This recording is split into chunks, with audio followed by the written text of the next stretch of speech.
Hello बच्चों, आज हम वर्कशीट नंबर 79 करेंगे। इसमें हमें acids, basis and salts chapter के असर्शन और रीजन टाइप क्वेश्चंस करने हैं। पहले हम समझ लेते हैं असर्शन का मीनिंग क्या होता है। असर्शन होता है किसी भी फैक्ट के लिए कोई सिंपल स्टेटमेंट। हो सकता है ये सच हो और ना भी हो। और रीजन क्या होता है, जो भी हमने असर्शन किया है यह रीजन उसको प्रूव करता है, यह उसका कारण बताता है। आइए देख लेते हैं एक एग्जांपल।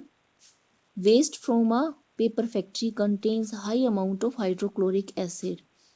जो पेपर फैक्ट्री होती है उसमें जो वेस्ट रिलीज होता है उसमें ज़्यादा हाइड्रोक्लोरिक एसिड होता है। इस वेस्ट को किसी स्ट्रॉन्ग बेस के साथ ट्रीट कर देना चाहिए जिससे कि यह सेफ हो जाए। ये हमारा असर्शन है कि पेपर फैक्ट्री से निकले हाइड्रोक्लोरिक एसिड वाले वेस्ट को स्ट्रॉन्ग बेस के साथ ट्रीट करना चाहिए।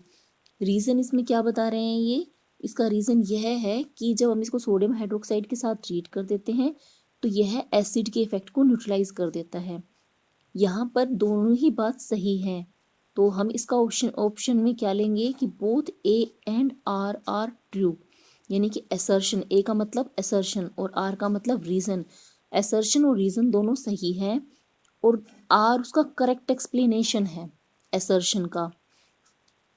अब इसके बारे में जस्टिफिकेशन दे रखा है कि HCl होता है हाइड्रोक्लोरिक एसिड। जब इसको पानी में डालते हैं तो यह हाइड्रोजन और क्लोराइड आयन रिलीज करता है, इसीलिए क्योंकि ये H+ आयन रिलीज करता है इसलिए यह एसिडिक है।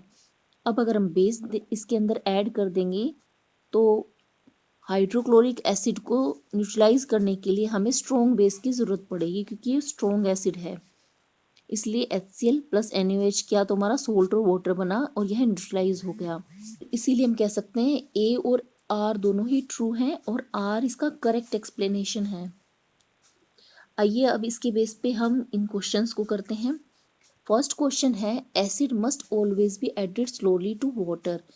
पानी के अंदर एसिड डालना चाहिए और धीरे धीरे स्टीर करते हुए डालना चाहिए, स्टीरिंग के साथ डालना चाहिए।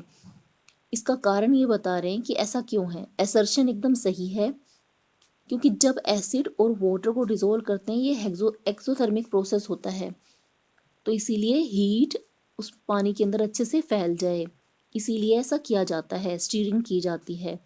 असर्शन भी ट्रू है और रीज़न भी ट्रू है और रीज़न असर्शन को अच्छे से एक्सप्लेन कर रहा है। दूसरा असर्शन है हमारा कि कैल्शियम ऑक्साइड एक बेस है लेकिन ये अल्कली नहीं है। अब इसका मतलब समझिए, अल्कली वो बेसिस होते हैं जो वाटर सोल्यूबल होते हैं। यहाँ पर कैल्शियम ऑक्साइड को बेस तो कहा है लेकिन अल्कली नहीं कहा, इसका मतलब ये वाटर इंसोल्यूबल है। तो और इसका रीज़न है calcium oxide is insoluble in water. तो इसका मतलब असर्शन करेक्ट है, रीज़न भी करेक्ट है और रीज़न ने असर्शन को एक्सप्लेन भी कर दिया है। थर्ड क्वेश्चन देखते हैं।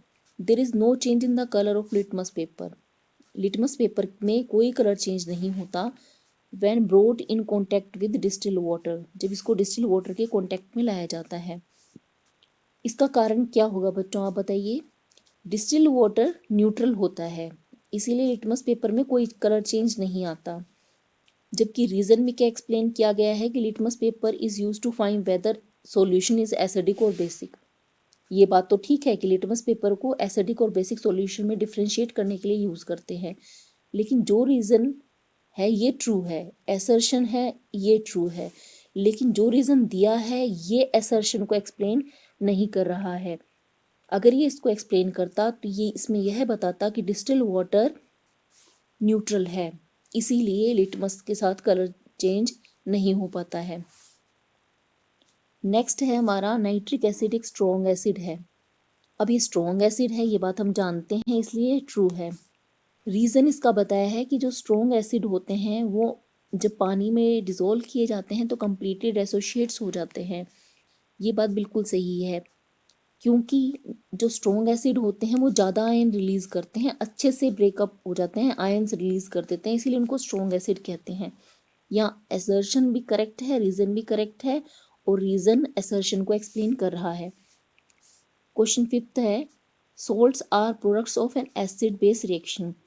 एसिड बेस रिएक्शन से सोल्ट प्रोड्यूस होते हैं, ये बिल्कुल सही है। इसी को हम न्यूट्रलाइजेशन रिएक्शन भी कहते हैं। रीज़न बता रहे हैं सोल्ट में भी एसिडिक और बेसिक, इसी वजह से जो जो सोल्ट हैं वो 3 तरह के हो सकते हैं, न्यूट्रल, एसिडिक और बेसिक।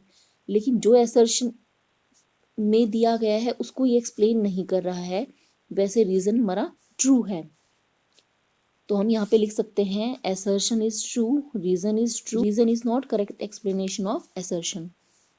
नेक्स्ट हमारा 6th है on adding sulfuric acid to water the resulting aqua solution get corrosive।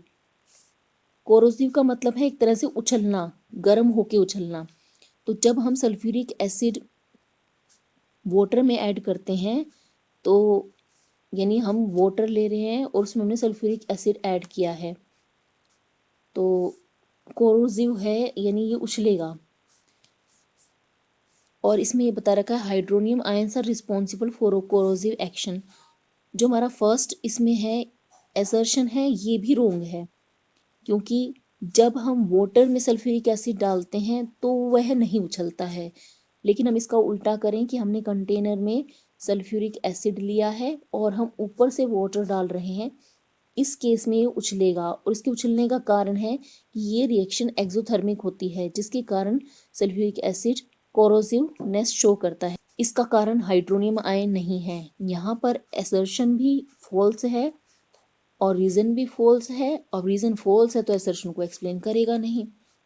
अच्छा बच्चों, आज की वर्कशीट में हमें इतना ही करना है। जल्द ही मिलते हैं हम नेक्स्ट वर्कशीट के सॉल्यूशंस के साथ।